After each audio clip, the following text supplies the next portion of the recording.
We're like 3.5 weeks away from Pesach, which is insane. I'm already getting nervous about all the cleaning that has to happen.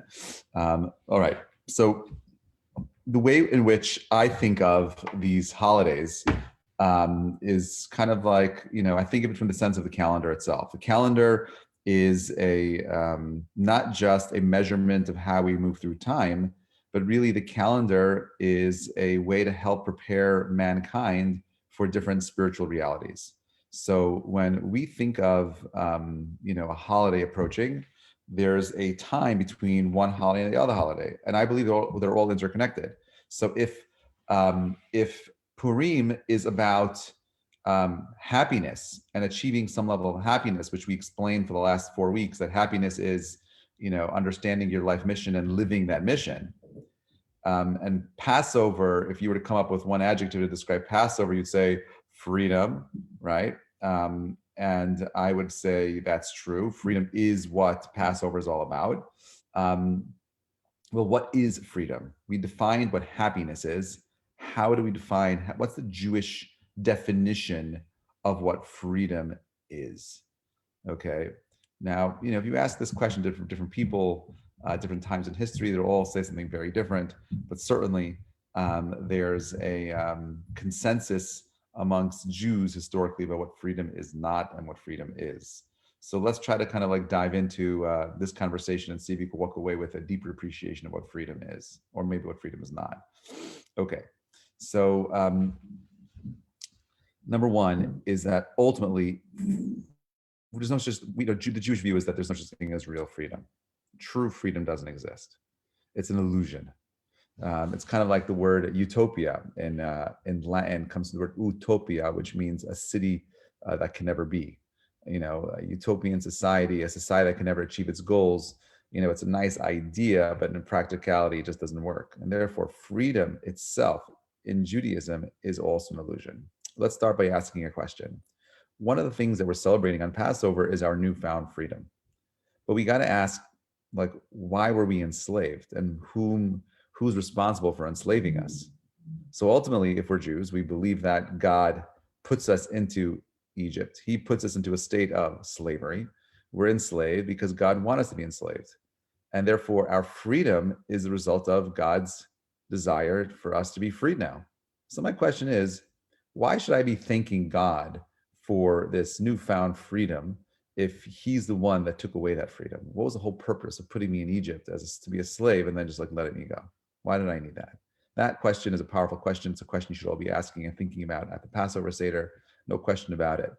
Pesach is a time to be asking lots of questions, and freedom is definitely at the core of everything that's happening at the Seder. So the answer that the sages give is that freedom is all about, that the slavery of Egypt was all about teaching us what it means to be in servitude. That the Egyptian in slavery was about giving Jews the opportunity of understanding what it means to serve. Why? Because freedom is an illusion. There is no such thing as true freedom. Everyone is a slave to something. The question is, what are you going to slave for? Now, Judaism has a very interesting approach to slavery. We say acquiring a slave is like acquiring a master. The Jewish law, would dictate that if you had a slave and you had one bed, your bed has to go to the slave. You have a pillow, one pillow in your house. That pillow has got to go to your slave. The slave comes first, right? Acquiring a slave is acquiring a master in Judaism. You have food, you want to eat, nice try. Did you feed your slave? No, your slave goes first. It doesn't sound like slavery in the classical sense, in the American sense of slavery. We're talking about human dignity, giving this person the ability to feel good and comfortable. I have a theory that historically, wherever there was slavery, practiced in those societies where Jews lived in those societies, the slaves that were slaves under Jewish owners always converted to Judaism or were very big believers and supporters of Jews. So slavery is interesting because the question is like this. Ultimately, I'm gonna make this as simple as I can possibly can. Are you a giver or a taker? Every single relationship can be broken down to these two parts. Are you someone who is taking from society, or are you someone who is giving back to society? Are you someone who's taking from people, or are you someone who's giving back to people? What is your default setting? If you're a taker, you're never satiated, you're never happy because you always want more and more and more and more. If you're a giver, you're always have opportunities to give and give and give and feel fulfilled through that actual giving, because there's an infinite amount of opportunity to go ahead and give back. Now, the challenge with freedom is that, let's say like in America, okay, so I have the freedom to own property, okay, the freedom to own property. So I own property. My freedom becomes your obligation, right? Therefore, my freedom is to own my property. Your obligation to my freedom is not touching and stealing my property. Do you get it? I have the freedom of free. I have the free speech, right? My freedom requires you to not interrupt and give me the platform to say what I want to say. So freedoms are always tied into obligations. This is why, by the way, when Moses is carrying the Torah, actually this week's Parsha Ki Tisa, we read about how Moses breaks the tablets, and our sages say, don't read that the tablets were engraved. Al tikru a charut, that the tablets were engraved with God's finger. He engraved the laws in there, but rather read it as cherut, that God gave us freedom. Now, would you say that the Judaism empowers freedom, or that Judaism is, it expresses all kinds of constraints, and constraints are definitely not tied into freedom? So my question is, how do laws give us freedom?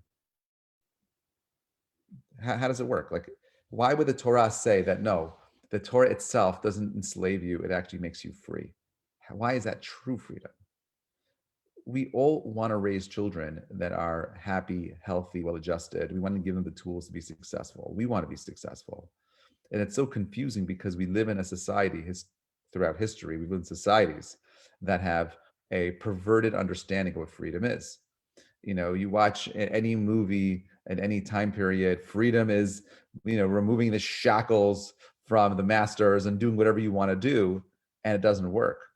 Those societies that kind of break free and want their freedom, they always fall apart. They never work. As a matter of fact, when the barbarians destroyed the Romans, who everyone hated for their draconian laws and their harsh punishments, when Rome fell, that ushered 400 years of the Dark Ages. All of the infrastructure laws that Rome created stability around the world. And for 400 years, it took 400 years to recuperate, to create a sense of, stability in markets around the world, to kind of come up with new systems to replace what Rome created. So having to, a world where you can do whatever you want is destructive. And society without rules is a society that destroys itself, which is why one of the 7 mitzvot, the Sheva mitzvot b'nei Noach, the 7 commands of the Noahide laws, are to build courts. It's not enough to go ahead and just have them worship God. You have to have people that have courts. Now, I like driving fast. But unfortunately, if you live in Brooklyn and you want to drive down Ocean Parkway, you're only stuck to 25 miles an hour. But I would love to drive that. By the way, I've done this before back in the day. If you can drive down Ocean Parkway from Avenue Z, okay, at 43 miles an hour, you hit every single light going all the way down to the Prospect Expressway. Okay, it's glorious.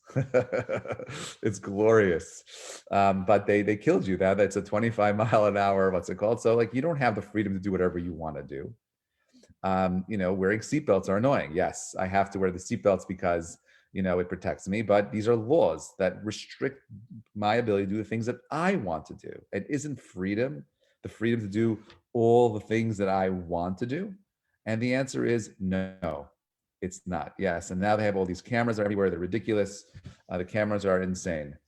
Well, the question is, well, what is freedom? Like, then how do we experience it?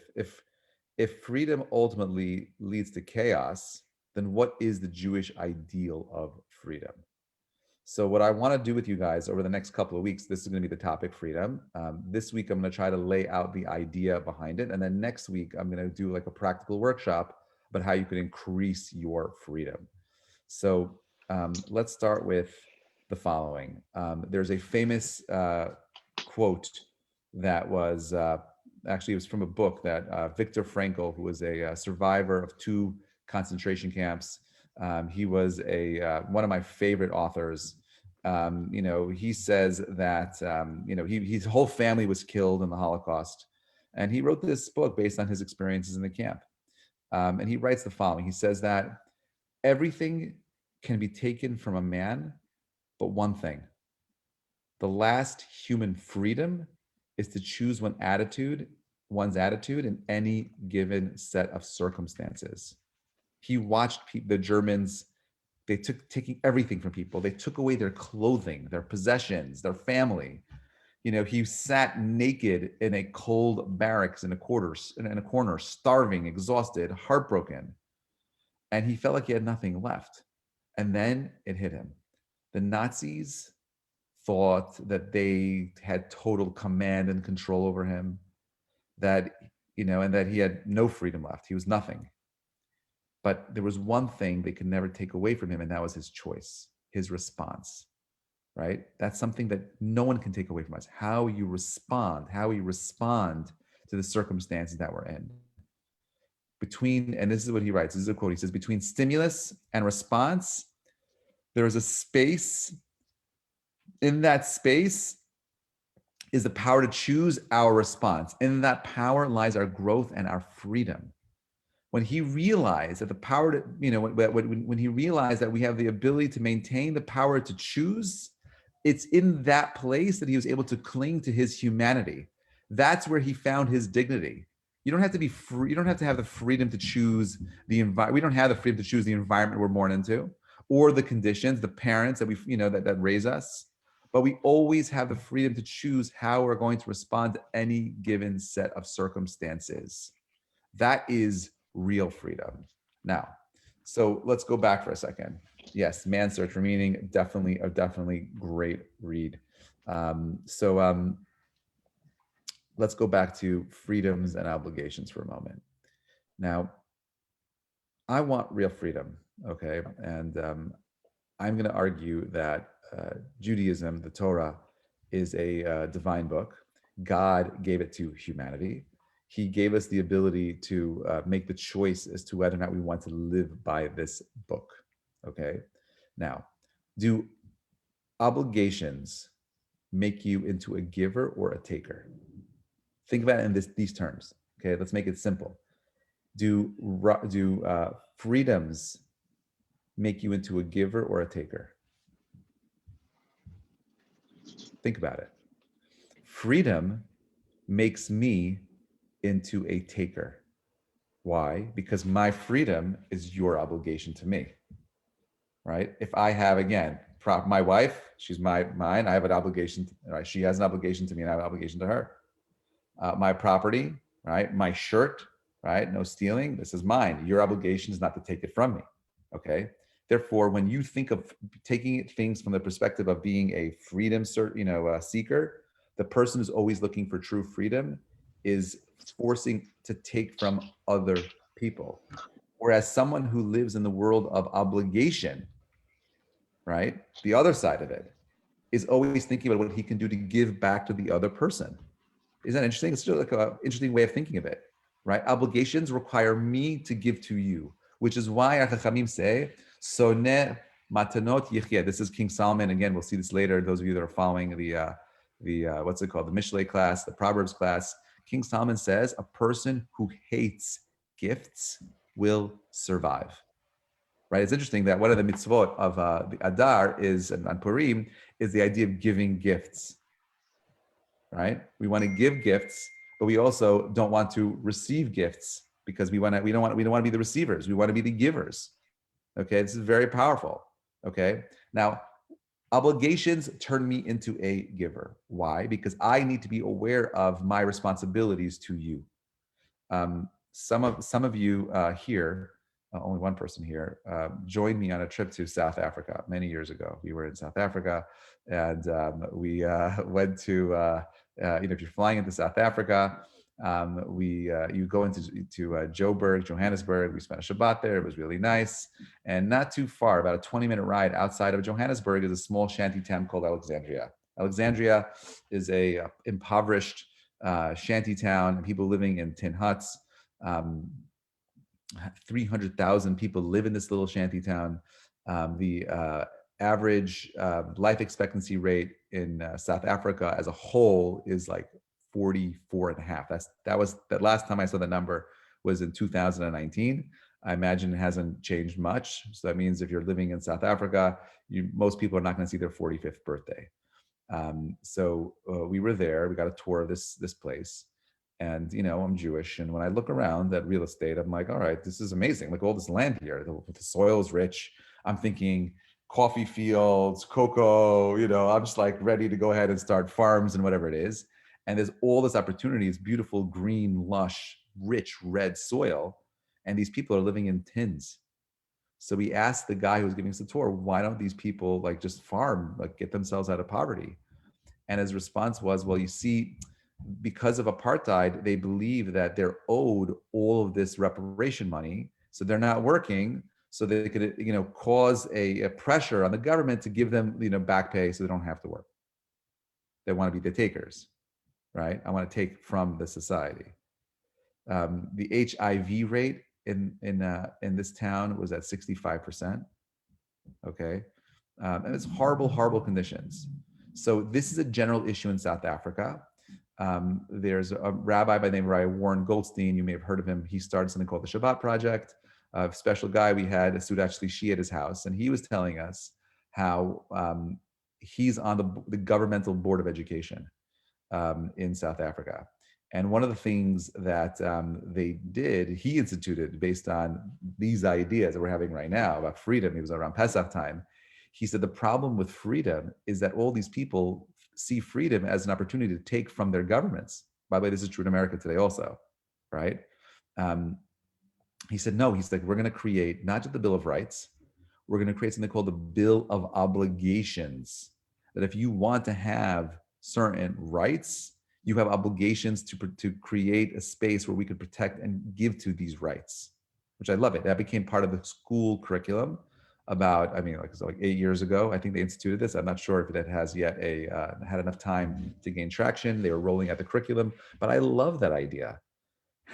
Israel is going to come out of as a country first, leaving coronavirus behind, and they were able to, they were able to be locked down. They were able to, move the vaccine so quickly, not because, they're much more technologically advanced. It's because as a country, they all do national service. They're all giving back to the country. They all understand that they all have a responsibility to the country they live in. It's not an easy country to live in. High taxes, low employment opportunities, but they stay there. It has the highest rate of happiness, the lowest rate of suicide in anywhere in the world, under very difficult conditions. But when you become a giver to life, you are happier. We naturally want to be givers. Do you know why? Do you know why we want to be givers and not takers? Ready? Because you want to be like God. To be godly means to be giving. God is infinite. He needs nothing from you. He needs nothing from anything he doesn't need anything. He's perfect. He's shalem. He's whole. You think God needs something from you? He needs nothing from you. He created you, and you being here is an act of love and kindness. He loves you. He's given you everything that you need to be successful and happy, everything that you need to be matzliach, everything that you need to find bracha in your life. It's there for you. Now, he wants you to emulate his ways. And the way we emulate him is by becoming givers. So how do I become a giver? How do I become a giver? You become a giver by thinking about not what you can take from your environment, but thinking about what you can give back to the world around you. Think about it for a moment. That is what every relationship ultimately is about. Healthy relationships are relationships that we can give to, not just take from. All of you are here, so you all have parents. And we all know what it's like taking from our parents, especially when we want the freedom to do the things that we want. And then finally finding that newfound freedom of doing whatever we want, only to feel like, oh my God, I hate having all these responsibilities. I wish I didn't have to worry about all these things, rent, car payments, mortgages, and whatever it is. I love the days where I was living under my parents' house. Freedom isn't easy. The cost is high, but it's worth it because ultimately it transforms you from an infant into an adult. The whole entire Passover seder, the order of the whole story that we tell is how do we take people who were living in a world of Mitzrayim, Metzer, a constriction of the ideas. Mitzrayim comes from the word Metzer, is a narrowing of perception. People that looked at the world myopically, who only saw that the world was there to take from. Jews historically have given back to society. I can't say more than anyone else, but I know historically wherever Jews built communities, those communities were beautiful. Not just the homes, the gardens, the streets, the roads, the infrastructure, the caring. I'm in Los Angeles, and last night we were doing like a boiler room situation where we're trying to pump up these guys to help the LA Chazak, fundraising, and I needed a projector. So I'm not sure if you know this, but in Brooklyn, there's actually something called a projector gemach. A guy has like 10 boxes of projectors, and if you need it, you call him up and he'll bring you a projector for your event for free, as a free service. There are these gemachs. There's hundreds of people in chairs. You need chairs for an event? No problem. Go to the chair gemach. You need tables for your event? Table gemach. You need tablecloths? No problem. We got you. We have a tablecloth gemach. You need flowers? We got that too. Oh, you're getting married? We have a wedding gemach. We have a wedding dress gemach. I mean, it's insane. Like you can't find this anywhere in the world. I promise you, you will not find anything like this anywhere. There's a directory called the gemach directory. If you need anything, I had a visitor who's like, oh, I need a stroller. I'm like, no problem. I'll call the stroller gemach. Boom, I got a stroller. I mean, like there's anything. You need money. You need to borrow $5,000. You're short on cash. No problem. There's the free loan lending gemach. I mean, like, we understand that the purpose and function of life is to give and give and give. That's real freedom. You think, oh, Rabbi, it's so hard. I just got a call earlier today from a friend of mine, from one of the rabbis who is dealing with a couple who's struggling with kosher because he wants kosher. She doesn't want kosher. It's so hard keeping kosher. I'm restricted. I can't go. I'm not going to eat pork, but I want to eat in any of these restaurants. I want to go wherever I want to go, And you have a reality where we're living in New York City, even in LA. I mean, the food here is awesome so far. I mean, like there's kosher food has come a long way. I know what it was like when I first started keeping kosher. It was hard. Okay, today, I mean, everything is kosher. All of the candy bars that I grew up with were not kosher. All the Mars bars were not kosher. Now it's got an OU on it. Judaism is not here to restrict you and take away your freedoms. It's here to enlighten you so you could have a deeper appreciation of what those freedoms are. You and I both know if I give a kid anything and everything they want, we'll destroy that kid. You and I are no different. We just look different because we're older, right? But we're also kids. And if I got everything that I ever wanted, it would destroy me and you too.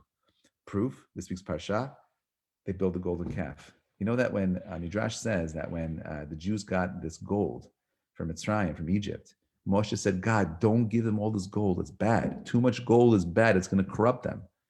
Hashem says, no, I want them to have the gold. So then they build the golden calf with the same gold that they got, because too much of anything is bad unless you create boundaries, restrictions, a system of responsibility to give back. With that in place, you could handle the wealth. Wealth is all about you being able to handle that responsibility. It comes when you grow.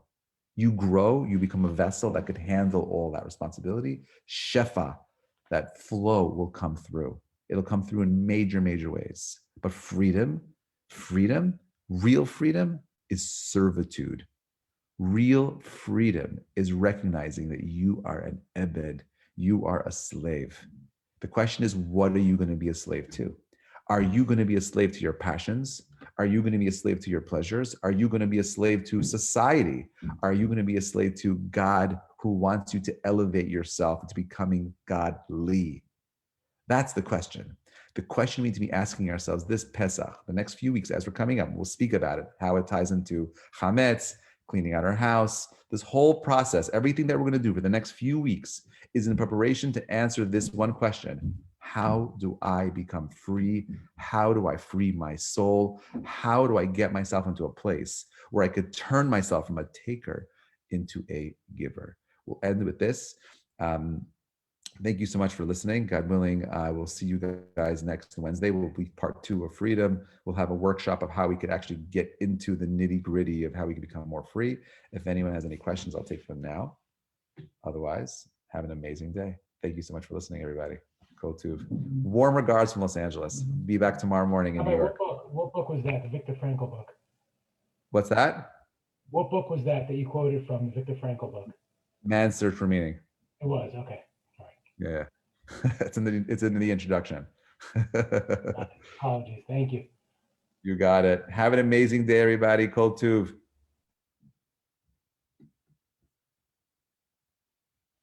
Sunny, always a pleasure. Thank you. Thank you.